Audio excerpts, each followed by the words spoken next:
All right, think of a world of chaos, full of rapes, 100% increase of murders, homicides, robberies, break-ins, and without any law enforcement agencies to prevent it.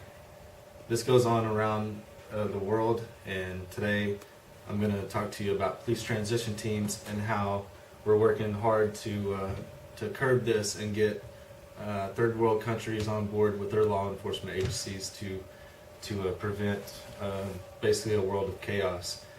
I'm JD Murray. I've been on police transition teams, and today I'd like to talk to you about the development, the deployment, and the overall after actions of Baghdad and our success there.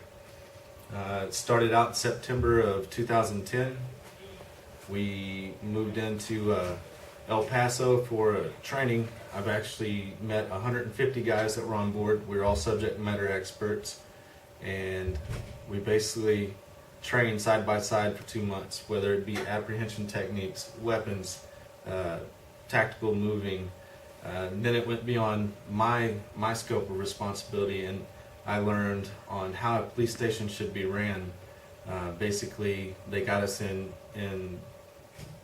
equivalent to a chief, and how we would run a shop, from manning to detainment centers, budgets, how to pay police officers, vehicle maintenance. After about 2 months of training in El Paso, we got our orders and were deployed to Baghdad. Once we hit Baghdad, took a few days to adjust. Then we got our police stations assigned.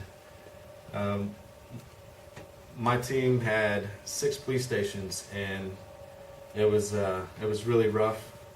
Being that you work in American law enforcement is totally different than Iraq law enforcement. The maturity level, the standards. So that was the toughest challenge, is to get them up to our standards.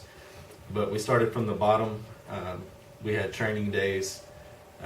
We talked to the chiefs over there. We took them out on patrols. We taught them how to do vehicle maintenance. We watched how they would do their payments and how they would treat their detainees in the cells. So without trying to break any kind of relationship that we had, we basically used the trust but verify when it came to paydays and the overall benefits of the police officers. After about 9 months of doing the police transition teams, we saw a 180 from the police stations that we worked at, and still to this day, from our redeployment back to America, we stay in contact with these police stations, and they're still doing good.